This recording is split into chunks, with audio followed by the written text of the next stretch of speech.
"Who are you?" I demanded, my voice trembling. "What do you want?" The figure didn't respond. Instead, it raised a hand, and I felt a sudden crushing pressure on my chest. I gasped for breath, my vision blurring as the figure moved closer. In its other hand, it held a long, curved blade, gleaming wickedly in the dim light. I tried to fight back, but my limbs felt heavy, as if they were made of lead. The figure loomed over me, its eyes burning into mine. Just as I thought it was the end, a loud crash echoed through the chamber.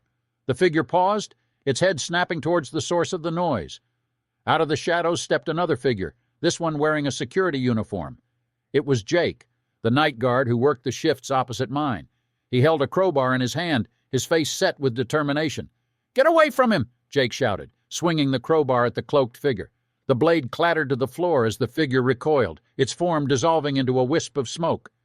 Jake grabbed my arm and hauled me to my feet, dragging me towards the staircase.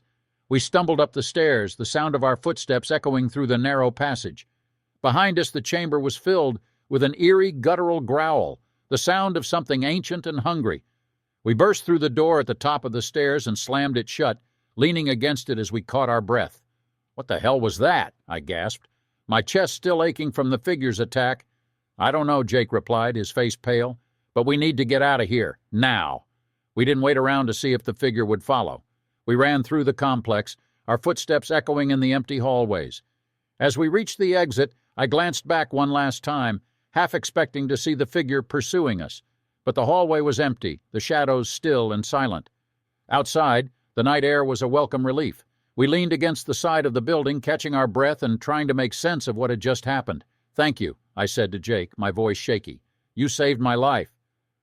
Jake nodded, his expression grim. "We need to tell someone about this. The police, the owner, someone. This place isn't safe." I agreed, but deep down I knew it wouldn't be that simple. The dark forces at work in the Preston Industrial Complex were beyond the understanding of the authorities. We were dealing with something ancient, something evil, and it wasn't going to let us go without a fight. The night was calm, the kind of stillness that always gave me the creeps. As the lone security guard at Preston Industrial Complex, I had grown accustomed to the eerie silence that settled over the vast facility after hours. But that night, the quiet felt different, almost oppressive. I shrugged it off and made my rounds, flashlight in hand, checking the usual spots: the main entrance, the storage rooms, and the endless hallways lined with cold, unblinking machinery. It all started with a noise, a faint clatter echoing from the far end of the building. I dismissed it as just another rodent scurrying through the vents. But as the nights wore on, the disturbances became harder to ignore. Random thuds, whispers that seemed to float on the stagnant air, and shadows darting just out of sight. My pulse quickened each time, but I reminded myself that fear was just the mind playing tricks. One particularly uneventful night, I found myself nodding off at my desk in the security office. The CCTV screens glowed softly, showing nothing but empty corridors and dark rooms. A sudden buzz jolted me awake. The monitors flickered, and for a brief moment the feed from Camera 3, positioned near the storage area, cut to static. When it resumed, I saw something that made my blood run cold. There, in the grainy footage, was a figure. It stood just within the camera's view, cloaked in darkness, features obscured. It was too tall to be any of the employees, and no one else had access to the building at this hour. I grabbed my flashlight and headed towards the storage area, heart pounding in my chest. Each step echoed ominously as I approached the spot where the figure had been. When I arrived, the place was empty. No signs of forced entry, no evidence of anyone having been there. I shook off the unease and returned to my office, chalking it up to a malfunction or my tired eyes playing tricks on me. Yet, as I sat back down, I couldn't shake the feeling that I was being watched. The next few nights, the sightings became more frequent, always on Camera 3, always at the same time, 3:15 a.m. The figure never moved, just stood there, staring directly at the camera, as if aware it was being watched. I began to dread the early morning hours, knowing that at 3:15 I would see it again. It was around this time that the murders started. At first they were distant, reported on the news as isolated incidents in the nearby town, but soon they crept closer. The victims were always found brutally slain, their bodies arranged in grotesque poses. The police had no leads, no suspects. It was as if the killer vanished into thin air after each attack. One night, as I was going over the building security logs, I noticed a pattern. The murders coincided with the nights the figure appeared on Camera 3. My hands trembled as I realized the connection. The killer had access to the building and seemed to know my schedule, my routines. That night I decided to confront the figure. Armed with my flashlight and a heavy wrench for protection, I positioned myself near the storage area, hiding just out of sight. As the clock ticked closer to 315, my breath quickened, the anticipation almost unbearable. At exactly 315, the familiar static buzzed through my radio, and the figure appeared on the monitor. Taking a deep breath, I rounded the corner, flashlight beam cutting through the darkness. But what I saw made my heart stop. There was no figure, just an empty hallway. Yet, the camera still showed the dark silhouette standing there, unmoving. I glanced back and forth between the screen and the empty corridor, confusion giving way to terror. I was dealing with something far beyond my understanding, something that defied all logic. And that's when I felt a cold, clammy hand on my shoulder, gripping tightly. I spun around, swinging the wrench wildly, but there was nothing there. The hallway was empty, the silence deafening. From that night on, I knew I was not alone. The building, once a mundane place of work, had become a labyrinth of fear and shadows. The killer was toying with me, using the night as his cover, and the game had only just begun. After the encounter in the hallway, I couldn't shake the feeling of being watched. Sleep eluded me, my nights filled with dread and anxiety. Every creak and groan of the old building seemed amplified, echoing through the empty corridors like sinister whispers. Determined to get to the bottom of the mysterious figure, I installed additional cameras and sensors throughout the complex. I even rigged up a few motion detectors, hoping to catch the intruder in the act. Yet, despite my efforts, the figure continued to appear on camera 3, always at 3:15 a.m., always in the same spot. It was as if it was taunting me, daring me to uncover its secrets. One particularly stormy night, I sat in the security office, eyes glued to the monitors. The rain pounded against the windows, and lightning flashed intermittently, casting eerie shadows throughout the building. The storm only heightened my paranoia, each rumble of thunder making me jump. At precisely 3:15, the figure appeared again. This time, however, there was something different. It wasn't alone. Another figure, smaller and hunched, emerged from the darkness, joining the first. My heart raced as I watched them stand side by side, their faceless forms staring directly into the camera. Without thinking, I grabbed my flashlight and ran towards the storage area. The hallway seemed longer than usual, the oppressive darkness closing in around me. When I reached the spot, it was empty, just like before. Frustration boiled over, and I slammed my flashlight against the wall. "Show yourself, you coward!" I yelled, my voice echoing through the empty space. Suddenly a loud crash came from the office. I sprinted back, nearly slipping on the wet floor. As I burst through the door, I saw the monitors flicker wildly.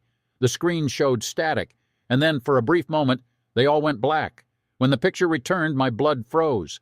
The screens displayed a message, scrawled in a dark, viscous substance across the walls of the storage area, "You're next." Panic set in. I grabbed my phone and dialed the police, my fingers trembling so much I could barely hit the right numbers. The dispatcher assured me that officers were on their way, but it would take at least 15 minutes for them to arrive. 15 minutes felt like an eternity. I locked myself in the office, clutching the wrench and my flashlight like lifelines. The rain continued to batter the building, the wind howling like a chorus of lost souls. Each minute dragged by, my mind racing with thoughts of what the figure might do next. Then I heard Ida's soft scraping sound coming from the hallway. It was faint, almost imperceptible, but in the silence, it was deafening. I held my breath, listening as the sound grew closer, the slow, deliberate footsteps of someone or something approaching. The door handle rattled. My heart pounded in my chest as I watched the doorknob twist slowly, the lock straining against the pressure. The lights flickered, and for a moment I was plunged into darkness. When the lights came back on, the door was open. Standing in the doorway was a figure, tall and cloaked in shadows. Its eyes glowed with a malevolent light, piercing through the darkness and fixing on me. I swung the wrench with all my might, but it passed through the figure as if it were made of smoke. The entity moved closer, its icy presence chilling me to the bone. I stumbled back, tripping over the chair and falling to the floor. As it loomed over me, I felt a cold hand grip my ankle, its touch sending a jolt of terror through my body. Just then, the sound of sirens filled the air, the flashing red and blue lights cutting through the storm. The figure vanished, dissolving into the shadows as the police burst into the office. They found me on the floor, shaking and barely coherent. I tried to explain what had happened, but my story sounded insane even to my own ears. The officers searched the building but found no evidence of an intruder. The message on the wall had disappeared, leaving no trace of its ominous warning. That night, I left the Preston Industrial Complex, vowing never to return. The killer was still out there, and I knew deep down that the night shift would never be the same. The figure, whatever it was, had marked me, and I feared it was only a matter of time before it came for me again. Night Shift, Part 3, The Discovery. I took a few days off to gather my thoughts and figure out my next move. The police didn't believe my story, and I couldn't blame them. Ghostly figures and cryptic messages weren't exactly standard fare for their reports. But I knew what I'd seen. I knew something was haunting the Preston Industrial Complex, something malevolent. During my time off, I delved into the building's history, hoping to uncover any clues that might explain the strange occurrences. What I found was more chilling than I could have imagined. The complex had been built on the site of an old factory that had burned down in the 1950s. Dozens of workers had perished in the blaze, their bodies never recovered. The factory's owner, a man named Elias Carter, had been rumored to dabble in the occult, using his workers in dark rituals to increase his wealth and power. I couldn't shake the feeling that the spirits of those workers were somehow tied to the murders happening now. Maybe the killer was using the building's dark history to cover their tracks, or maybe something far more sinister was at play. Despite my fear, I knew I had to return to the complex. I needed answers, and the only way to get them was to face whatever was lurking in the shadows. Armed with my flashlight, a camera, and a few hastily researched protective charms, I headed back to the Preston Industrial Complex. The place felt even more foreboding than before. The air was thick with tension, and every creak and groan of the building set my nerves on edge. I made my way to the storage area where the figure had appeared on the cameras. The memory of its cold, spectral hand on my shoulder still sent shivers down my spine. As I approached the storage area, I noticed something I hadn't seen before, a small door, almost hidden behind a stack of old crates. The door was locked, but with a few hard shoves I managed to break it open. Behind it was a narrow staircase leading down into darkness.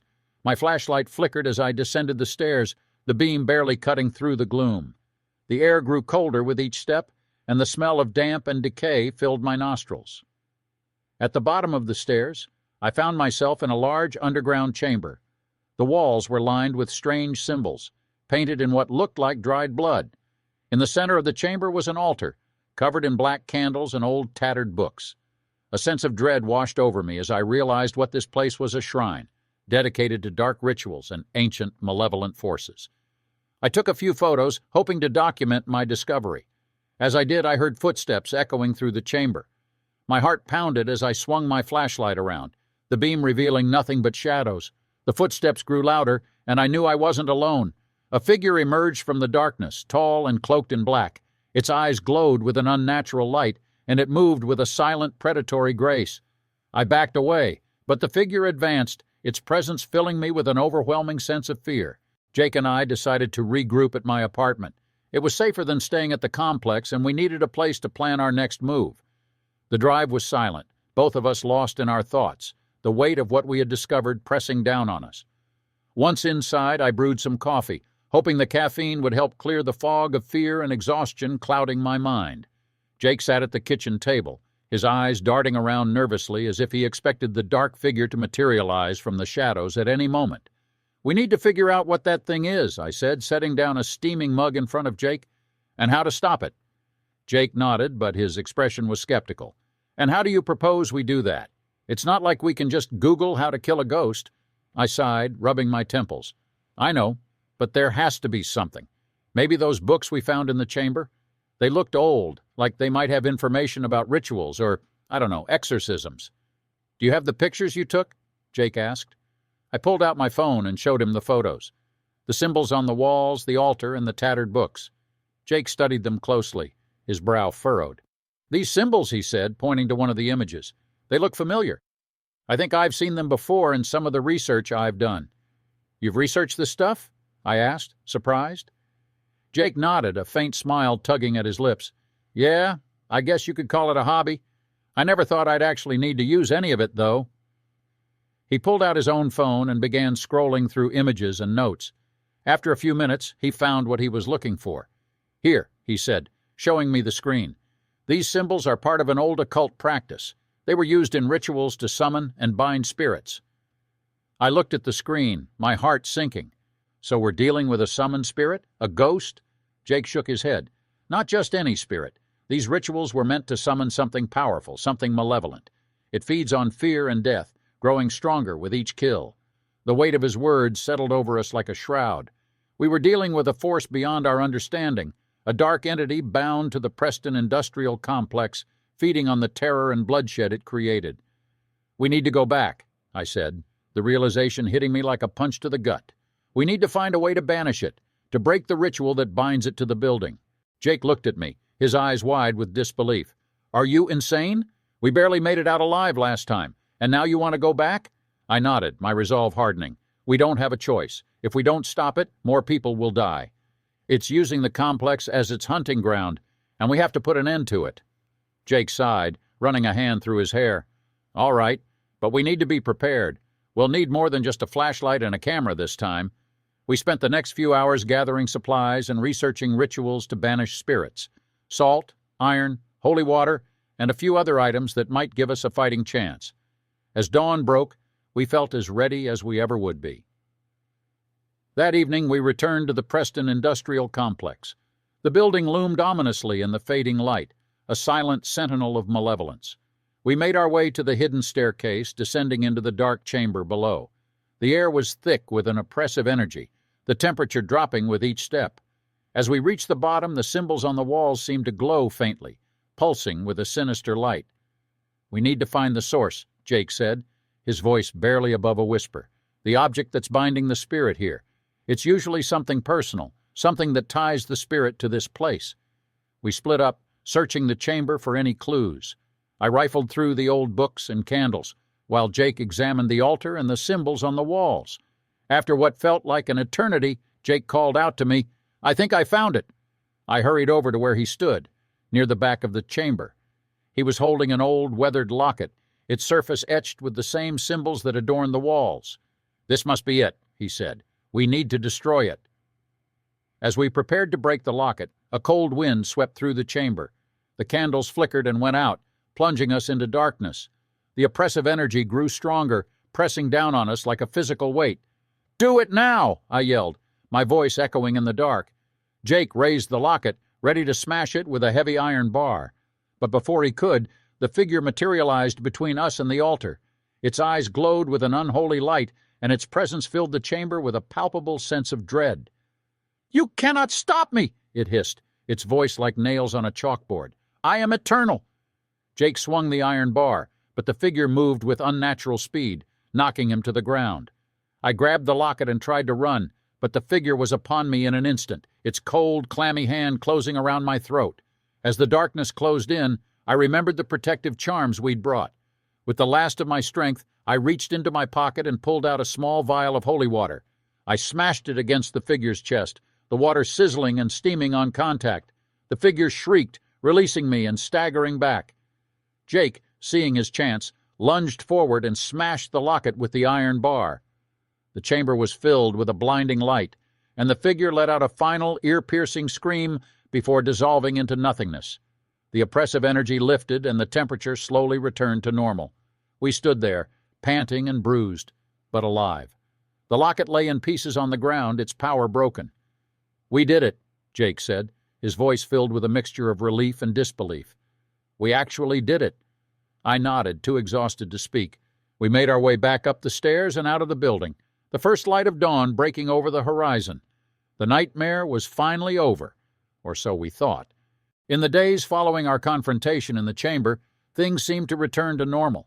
The oppressive atmosphere of the Preston Industrial Complex lifted, and the building felt like just another old abandoned structure. The police, still skeptical of our story, had no choice but to close their investigation due to lack of evidence. Jake and I resumed our lives, but the experience had left its mark. Sleep came with difficulty, and the shadows seemed to hold more menace than before.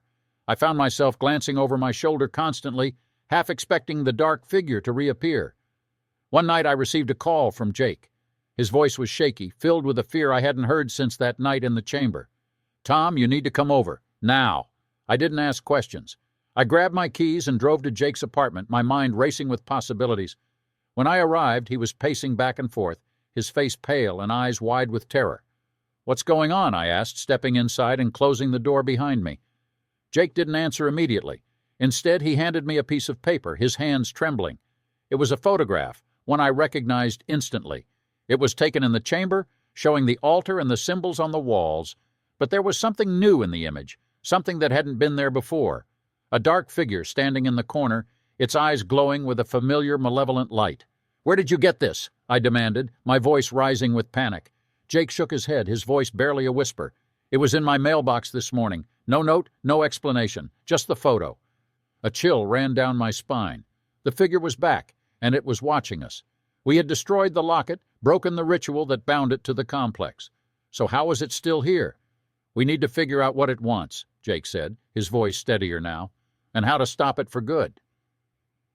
We spent the next few hours poring over the photographs and notes we had taken from the chamber. Every detail, every symbol, hoping to find something we had missed. As dawn broke, Jake let out a frustrated sigh and leaned back in his chair. "This is getting us nowhere," he said. "We need help.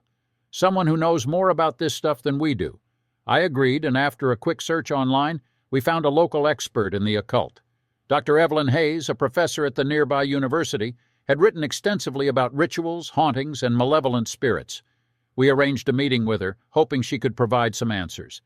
Dr. Hayes was a sharp, non-nonsense woman with a piercing gaze that seemed to see right through us. We explained our situation, showing her the photographs and recounting the events of the past weeks. She listened intently, her expression growing more serious as we spoke. "You were dealing with a very powerful spirit," she said finally. "The locket may have been the initial anchor, but it's clear that something else is keeping it here." "Something else?" Jake asked, his voice tinged with desperation. "Like what?" Dr. Hayes thought for a moment. "Spirits like this feed on fear and death. It's possible that the murders have created a new anchor, something that ties it to this world more strongly than before." I felt a sinking feeling in my stomach. "So how do we stop it?" Dr. Hayes fixed us with a stern look. "We need to find and destroy the new anchor, and we'll need to perform a cleansing ritual to banish the spirit once and for all." She gave us a list of items we would need for the ritual, along with detailed instructions on how to perform it. Armed with this new knowledge, we set out to gather the necessary supplies. Holy water, sage, black salt, and candles were among the items on the list, each one carrying its own significance in the ritual. The following night, we returned to the Preston Industrial Complex, Dr. Hayes accompanying us. The building loomed in the darkness, its silhouette stark against the moonlit sky. The air was thick with tension as we made our way to the hidden staircase and descended into the chamber once more. The oppressive energy was back, stronger than ever. The symbols on the walls seemed to pulse with a dark light, and the temperature dropped sharply. Dr. Hayes began setting up for the ritual, placing the candles in a circle around the altar and sprinkling the black salt at the entrances. "We need to find the new anchor," she said, her voice steady. "It could be anything. Look for something that feels out of place, something that doesn't belong." We split up, searching the chamber for any clues. As I rifled through the old books and relics, I felt a strange pull towards a small, ornate box tucked away in a corner. It was intricately carved with symbols similar to those on the walls, and the moment I touched it, a wave of cold washed over me. "Dr. Hayes," I called out, holding up the box. "I think I found it." She hurried over, examining the box with a keen eye. "Yes, this is it. We need to destroy it." As we prepared to break the box, the chamber was filled with a low, guttural growl. The air grew thick with an oppressive energy, and the dark figure materialized before us, its eyes burning with rage. "You cannot banish me," it hissed, its voice echoing through the chamber. "I am eternal." Dr. Hayes stood firm, holding up a vial of holy water. "Not if we have anything to say about it." She began the ritual, chanting in a language I didn't understand. The figure shrieked and lunged at her, but a barrier of light seemed to hold it back. Jake and I joined in, reading from the notes she had given us, our voices trembling but determined. The figure writhed and twisted, its form flickering like a dying flame. The box in my hands grew hotter, almost unbearable to hold. With a final desperate effort, I smashed it against the altar. The box shattered, and a blinding light filled the chamber. The figure let out a final ear-piercing scream before dissolving into nothingness. The oppressive energy lifted, and the temperature slowly returned to normal. We stood there, panting and bruised, but alive. Dr. Hayes smiled, her expression one of relief and satisfaction. It's over. The spirit is banished and the anchor destroyed. As we made our way back up the stairs and out of the building, the first light of dawn broke over the horizon. The nightmare was finally over. Life slowly returned to normal after our successful banishment of the spirit. The oppressive atmosphere of the Preston Industrial Complex dissipated, and it seemed that the dark presence was truly gone. Jake and I resumed our duties, although we remained wary, always on guard for any signs that the entity might return. Months passed without incident. The police, satisfied with our explanation, closed their investigation, and the murders ceased. But despite the relative calm, a nagging feeling of unease persisted, a lingering doubt that refused to be silenced. One evening, as I was getting ready to head home after my shift, Jake approached me, his expression serious. "Tom, we need to talk." I nodded, gesturing for him to sit. "What's up?" Jake sat down, rubbing his temples. "I've been having nightmares, Tom, ever since that night. I keep seeing the figure, its eyes. They're watching me." I frowned, the sense of unease growing stronger. "I've been having them too. But it's just our minds playing tricks on us, right? The spirit is gone." Jake shook his head. "I don't think it is. I found something, Tom. Something we missed." He pulled out his phone and showed me a photo. It was one of the symbols from the chamber, but there was something different about it. In the corner of the image was a small, barely noticeable mark, almost like a signature. "What is that?" I asked, my heart pounding. Jake looked at me, his eyes filled with fear. "It's a sigil, Tom, a mark left by whoever summoned the spirit. And it's not just in the chamber. I found it all over the complex. Whoever did this, they were thorough." A chill ran down my spine. So the spirit might still be here? Jake nodded. "We banished it, but we didn't destroy the source. The sigils are like beacons, keeping the connection alive." Panic set in as the realization hit me. We had only dealt with part of the problem. The true source of the spirit's power was still intact, hidden in the sigils scattered throughout the complex. "We need to find and destroy every one of those sigils," I said, determination replacing fear. "It's the only way to sever the connection for good." Armed with this new knowledge, Jake and I began our search. We scoured every inch of the complex, finding sigils in the most unexpected places, under desks, behind machinery, even carved into the foundations. Each one we destroyed weakened the oppressive energy that had begun to seep back into the building. As we worked, the sense of being watched grew stronger. The spirit was aware of what we were doing, and it didn't like it. Shadows flickered at the edges of our vision, and the air grew colder with each sigil we destroyed. Finally, we found the last one, hidden in the basement beneath a pile of old rusted tools. It was larger than the others, more intricate, and its presence filled the room with a palpable sense of dread. "This is it," Jake said, his voice trembling. "The heart of the ritual." We prepared to destroy the final sigil, but before we could, the dark figure materialized before us, more solid and menacing than ever. "You cannot stop me," it hissed, its voice echoing through the basement. "I am eternal. We didn't back down." With a shout, Jake swung the iron bar, shattering the sigil. A blinding light filled the room, and the figure let out a scream of pure rage and agony. Its form flickered and twisted, dissolving into a cloud of smoke before vanishing completely. The oppressive energy lifted and a profound silence settled over the basement. We stood there, panting and exhausted, but victorious. The connection was finally severed, the spirit banished for good. As we made our way out of the basement, the first light of dawn breaking through the windows, a sense of relief washed over us. The nightmare was truly over. The Preston Industrial Complex was finally free of the dark presence that had haunted it for so long. Or so we thought. A week later, I received a letter in the mail.